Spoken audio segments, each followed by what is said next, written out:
Manx Radio Sport. A very good evening and welcome to Friday Sport Preview on Manx Radio. Rob Pritchard here with you until 6:30pm to take a look at the sporting action taking place on Ireland this weekend. Coming up tonight, a title decider this evening in the Canada Life Men's Premier League in Manx football, and another cup final are amongst the fixtures taking place in the next 48 hours. And what's more, with the 2024 Isle of Man TT races tantalisingly close, we hear from some of the local riders set to take to the Snaefell Mountain Course from the 27th of May. So turning our attentions, as we usually do, to football at the start of this Friday Sports Preview here. And although there aren't many games this weekend, with the seasons largely coming to a close and already finished in some cases, there is still things up for grabs both in league and cup competitions. We're going to turn our attention to the league, and it is Friday night football this evening across both the Canada Life Men's Premier League and also DPS Limited Division 2. Now, Tony, just to start with, we did have 3 games scheduled. That is now down to 2, isn't it? Yeah, it is. The Canada Life Premier League game, which was Ramsey against Douglas Royal. Unfortunately, Douglas Royal agreed to sort of play the fixture because they just want to get done and dusted. Ramsey, I don't think, mind the game being sort of as handed over as a walkover, but the reason is Douglas Royal, when they sat down and actually saw what players were available, they were struggling for players. So, with the FC Isle of Man function on, and there's other things as well, the players couldn't make it. So, Douglas Royal put their hands up, apologised to Ramsey, and the game has been handed as 3 points to Ramsey.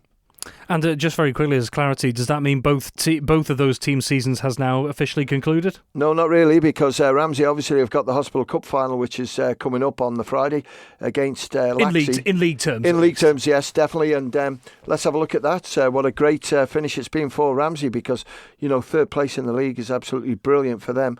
And it's just a lot of good young players in there coming through. And I'm sure they're looking to sort of be in a good place for next season. And when you talk about Ramsey there and the positive season that they've had, although they haven't been able to quite keep pace like anyone has between Peel and Ayr United towards the top, which we'll come to in a minute, but Ramsey, they've got a couple of strong teams around them in the likes of Laxey, many of whom tipped Laxey to do well this season, to be challenging towards the top, and a St Mary's side as well that have also been quite strong. So it's been quite tightly contested below those bottom two where Ramsey are in that mix. Yeah, it is, and I think fair play to Ramsey. The reason why I pick out for there's a lot of experience in sort of Ayr United when you look at Laxey's team, Peel's team as well, who have been there before and know how to sort of grind out results when they need some points. But for Ramsey, it's been totally new. And when you look at Cal Cup semi-final, Junior Cup final, Hospital Cup final, credit to them, and they probably could have done a lot better in the other cups, but they kept Durham Peel, didn't they, which I must apologise for.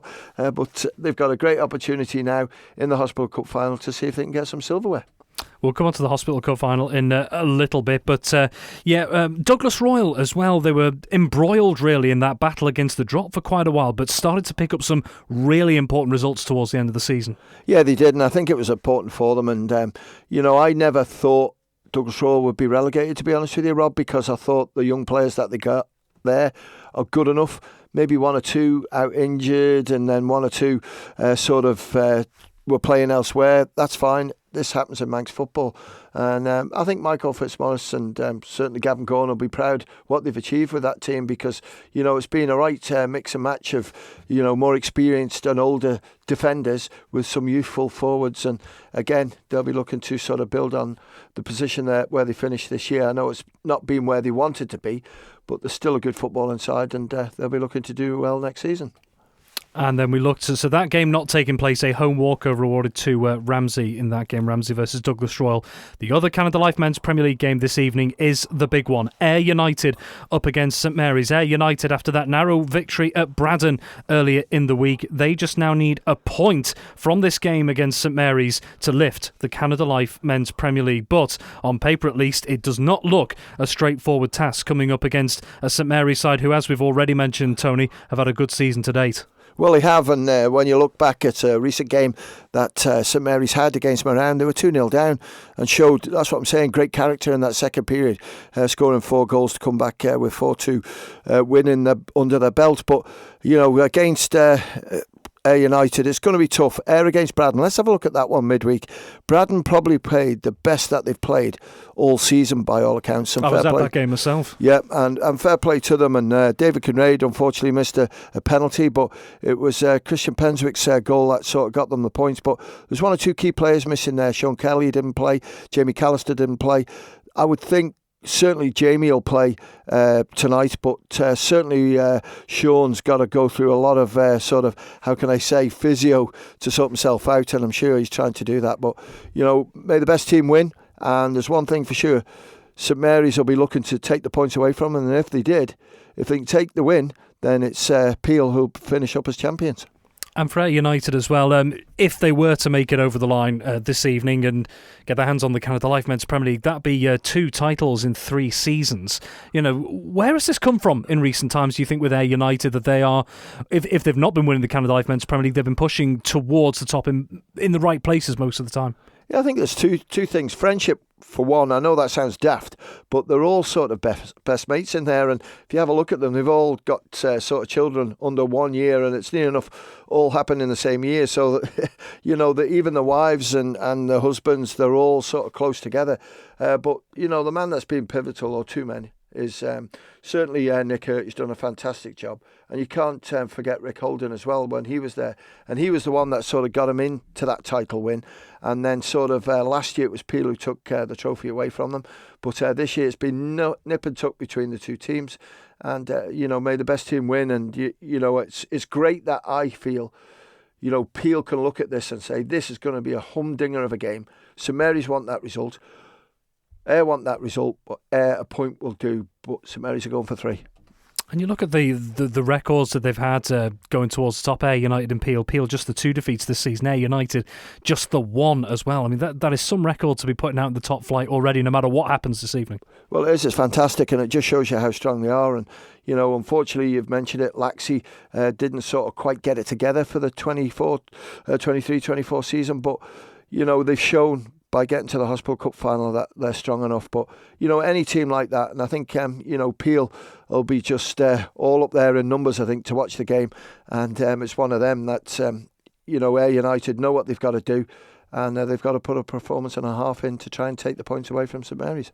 Indeed. Well, that is the big game in the Canada Life Men's Premier League this evening. There is another game taking place, of course, in DPS Limited Division 2, and it is between 2 of the sides in great form in DPS Limited Division 2 at the moment. Douglas High School Old Boys, newly qualified for the Paul Henry Gold Cup, which we'll get to in a moment, up against an Onken side who've missed out on the title to Foxdale, but already been confirmed in the last couple of weeks to be promoted. So 2 teams in a great place at the moment, Tony. Well, they are, and we're going to do the draw Saturday, 12:30, so we'll get Paul Henry up, which is great that he's coming up to do the draw. But, you know, when you look at Old Boys against Onken, they could draw each other for Monday night because the semi-finals are on Monday, and then we're into the final on the 26th. But, you know, Old Boys being in great form, and a great result they had midweek, lots of goals, as well with Onken have just had to sit back and watch the rest playing football, watch Foxdale be presented with the Division 2 Championship. But Onken have got some really good young players in there, and it's going to be a tight game. Is there anything at stake? I think it's pride and also bragging rights when they go into the Paul Henry semi. So it's going to be a really tight fixture.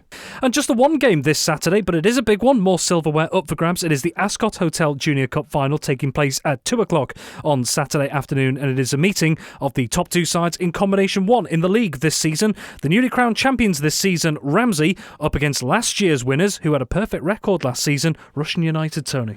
Yeah, exactly. And Russian would love to get a bit of silverware in this one. And, you know, the results have been pretty good over the last 2 or 3 games. When you look at sort of people that are playing in there, there's some first-team players in. Lockie Denham, I've noticed, is playing in there. And there's other young players as well, so credit to them. But Ramsey, I've watched them recently, and they've got a lot of good players available. And I just wonder if maybe Dylan Pickles might have just qualified. I don't think he will have done, but he's played a couple of combination games towards the end. So whether he qualifies, that could be a big difference. But on paper, it would be very, very tough to predict a winner in this one, because to me, they're both equal. They've got good players right the way through the whole team, and it's going to be on the day, I think. Tony Meppen, thank you very much indeed. Manx Radio Sport. In just over a week's time, the Snaefell Mountain Course will be coming back to light for the 2024 Isle of Man TT races. And in recent weeks, we've been speaking to some of our local Manx riders to hear how their preparations and lives have been as they get ready for the ultimate road racing event here on Manx shores. Before that, this week saw the unveiling of a new film focusing on the life and road racing career of a TT veteran. Faster Than Life premiered this week, a feature which charts the journey of stalwart competitor Dave Madsen-Migdal. There's also hopes that, with the right support, it could reach even more audiences across the globe. To find out more about it, we spoke with Mr. Madsen-Migdal himself, as well as Chip Gulland and Felipe Costa from the team behind the project, Pitbox 6. So we started the film in 2019, filming, and it's all based on Dave Madsen-Migdal, his racing around the TT course since the 1980s, and how he's started and finished more TTs than anyone. And we filmed him, started in 2019 through the COVID years and the TT cancellations, and then we finished filming the 2022 TT. And Felipe, obviously, without giving anything away, I guess, because you'll want people to watch it, but for those who will maybe take a look at this film, what do you think are the main things that people are going to get from it? The main things people are going to get from the film is like it's not just about motorsports, road racing, and TT race. It's about life, you know. It's about family. It's about love. It's about following a dream. So it's as I always said, I used to say, I think we can reach a broad audience, not just the TT fans. I think that's the main thing about the film. And Dave, from your side of things, obviously you are very much in the spotlight in this, as I think it's fair to say. But from your side of things, what have you enjoyed most about this? What has your experience of it been like? Well, it's been different. The way we filmed it, it's not rehearsed or anything like that. So it's just takes in different places. So I'm not that used to speaking to people, so I don't even like to hear my own voice. So it's been difficult that way. But no, it's because there's a lot of people involved around in the team at TT Week. I do most of the work myself all the time, but TT Week there's a lot of people helping, and it's a big team effort. They're a big family, so it's very difficult to listen to yourself and to watch yourself, I find. But no, I think it just gives you an insight to, well, maybe just me, but what most privateers go through. I mean, there is one or two swear words that were there, and nothing was really rehearsed, you know what I mean? And the people in the film have come up, you know, when we've been filming, in the born in and things like that. That's just what people say. So it is never... You didn't realise you were being filmed half the time. So it's different than having a narrator. We were saying that earlier on. A lot of documentaries have a narrator, and maybe that, you know, would have been better, but it's not really that type of documentary. It's difficult to say, really. It's just how people, you know, if people find it interesting, they'll watch it. I think if you watch the film, I certainly think you should watch the film because it's well worth it. It shows the highs and the lows. And the highs are fantastic in road racing and the family life of it. But the low side can be really low and it affects a lot of people. And I think it comes across in the film. For those who want to watch it after the premiere, how can they go about doing that? Sure, you can go to fasterthanlife.uk and you'll be able to watch it there. So that'll be streaming on our own website.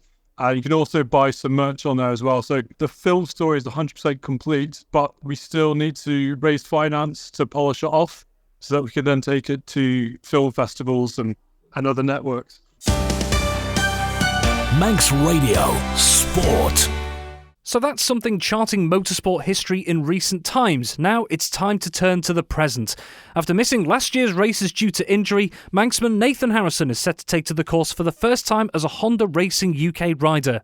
Following a positive Northwest 200, I spoke with Nathan to find out how the final preparations are going as he looks to fulfil his dream of racing for Honda on the mountain course. Yeah, really good. I did have a slight mishap in Spain about 9 weeks ago now. Time's ticking on, but yeah, no, I'd have a small little operation on that, but that set me back a little bit. But we used the Northwest 200 just to get back up to speed, some bike time that I'd missed because I'd been off the bike for an amount of time, but did nothing stupid, got through that, got some valuable bike time, got my head up to speed, got some road racing, and considering I was just getting through the event and getting comfortable and getting confidence, I can't complain with where I was finishing. And yeah, I'm at TT 2024 and I can't wait. I made the mistake last year, obviously missing it, and I wasn't making that mistake again. Unfortunate circumstances, of course, missing last year, but now that you're in a position with a good bill of health going into TT 2024 as a Honda UK rider as well. How does that feel? Yeah, it's great. Obviously, it's a dream come true to be riding for Honda at the TT. They've got obviously a rich history in the event, and like you say, the TT is the be all and end all for me. To be fair, it's all I look forward. I look forward to racing everywhere I do, but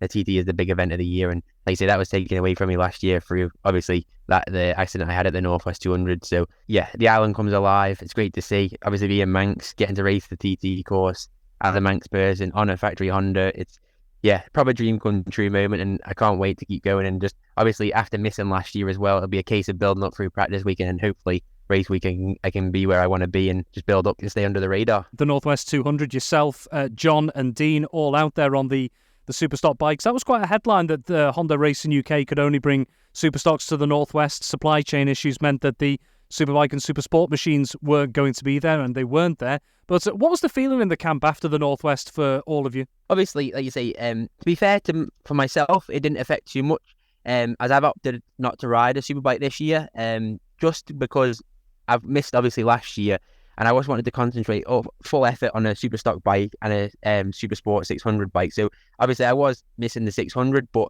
like you say, coming back from my injury, to concentrate on one bike and everything, it was perfect for me. So like you say, you've got to take the positives out of everything.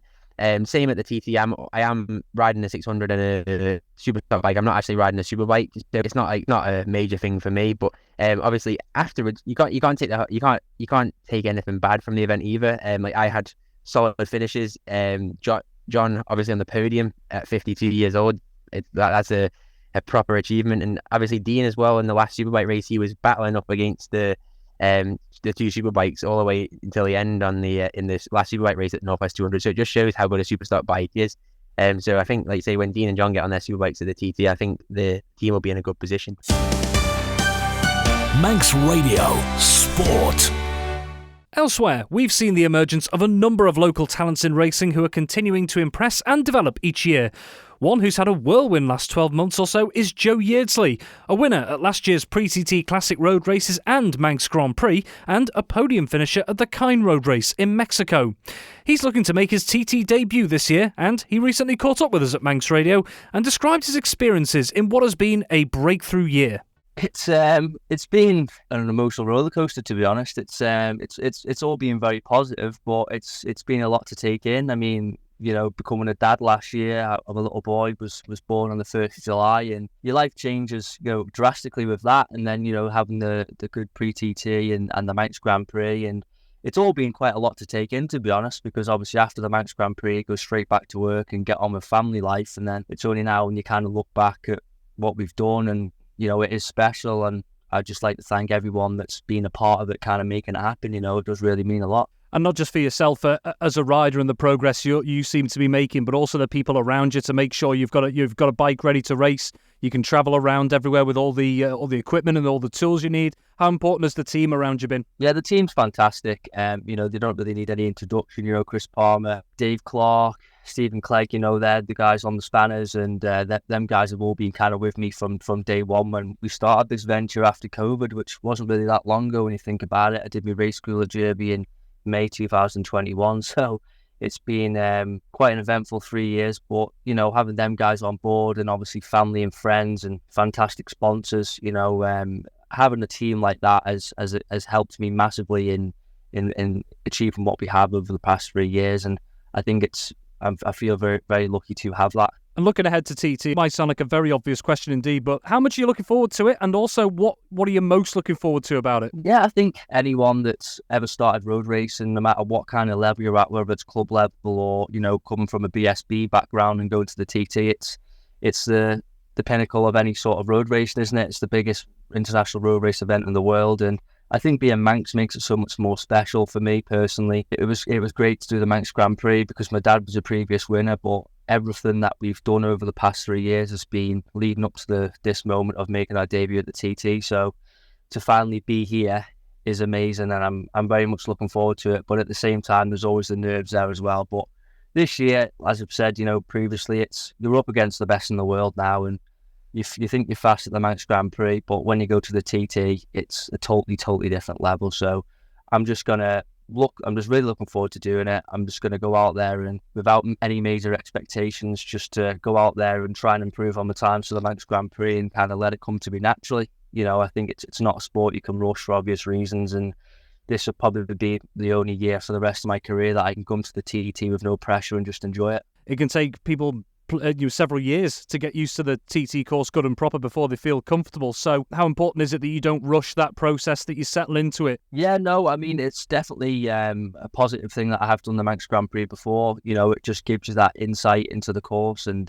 we didn't really get a massive amount of track time at the Manx Grand Prix because, now with, there was the bit of weather and the races got cut short and stuff like that. But the TT, you get double the amount of races. Although I'm only competing in 2 classes, we still get 4 races, and you do get a lot more track time. And even just to be on track, with the faster guys and stuff like that, even if you become past you and you only get to stick with them for 3 or 4 corners, there's so much more you can learn off these sort of guys. And it's just it's very positive to be at the TT and up against with the best guys in the world, and there's so much you can kind of learn from them.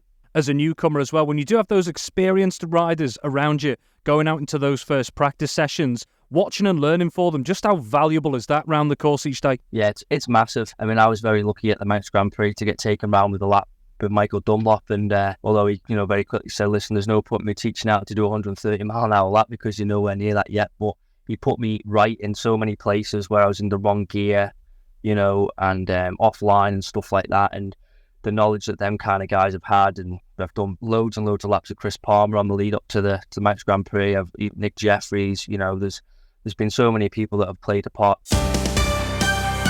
Manx Radio Sport. And finally tonight, another Ireland competitor who is continuing to make strong strides in his TT journey is Michael Evans. The Santon man managed top 20 finishes in 5 of the 7 races he started last year, including a personal best 7th place finish in the second Super Twin race. So what's it going to take to hit that next milestone? Evans spoke to us about that, as well as his recent preparations. We're getting there. It's been a bit of a tricky start to the year, just trying to get everything sorted and get bikes all ready and prepared for racing, and getting signatures and stuff like that. So I think we're well on our way. What were the kind of main things you enjoyed about TT last year? Yeah, I mean, obviously the weather was great, which was that helps everybody. And for me personally, I kind of went quicker on all bikes and all races. So it's got to be a positive for me. So yeah, it was a good year, to be fair. I'm hoping the weather plays ball this year and we can kind of take another step in all the classes. And just how important was that? It sounds like a really obvious question, but when you see it happening to maybe like some of your fellow riders around you, that you could be in the best shape possible, the weather could be the best shape it could possibly be in as well. But when mechanically things aren't working out, it can provide huge frustration. But for yourself, with let's say a relatively clean run last year, how important was that? Yeah, it was good. I mean, I don't think I personally haven't had a year at the TT where everything's ran smoothly, and last year was no different. There's a few small little issues, more handling wise rather than actually mechanically. I mean, I missed out on the second Supersport race, broke down on the second lap, so that was a little bit of a disappointment, as I was kind of on for my best result in the Supersport class. But yeah, no, that was it. When you look at, say, those who are taking part from this year and maybe going forwards as well, we've got another, I suppose, let's call it the next generation of Manx riders coming through. Obviously, you've got the likes of yourself on the grid, but also we're seeing Joe Yeardsley make his debut this year. You've got the likes of Marcus Simpson, the likes of Nathan Harrison and Connor Cummins have established themselves as well. So, how good is it to see this number of Manx riders involved in the likes of the TT at the moment? Yeah, it's great. It's great to see a few of the lads, a lot of the lads now all involved. It's good to see, and to be fair, it's not even that there's a lot of us. There's a lot of us, and we're all capable. There's not really anybody in that kind of group who isn't capable of top 20s at some point. Maybe not this year, but at least top 20s or further up in years to come. So with there being, I don't know, what is it, 6 or 7? Around that kind of number of really, good riders, good Manx riders at the TT is something like quite special, to be fair, and I'm glad that I'm part of that. Going into this year, 2024, as usual, I'm not going to ask you to make any ultimatums or predictions, but what would you class as progress in 2024? Progress, I mean, I've said, I think we've had this a few times, but it's just I want to take that next step and kind of get a bit closer to the top guys, because I feel like I'm as capable as some of those guys in the bigger teams. Manx Radio Sport. That's all we have time for on Friday Sport Preview this week. The final Friday Sport Preview as we head towards the 2024 Isle of Man TT races. Thank you once again for joining us this week. We'll be back here in a couple of weeks' time.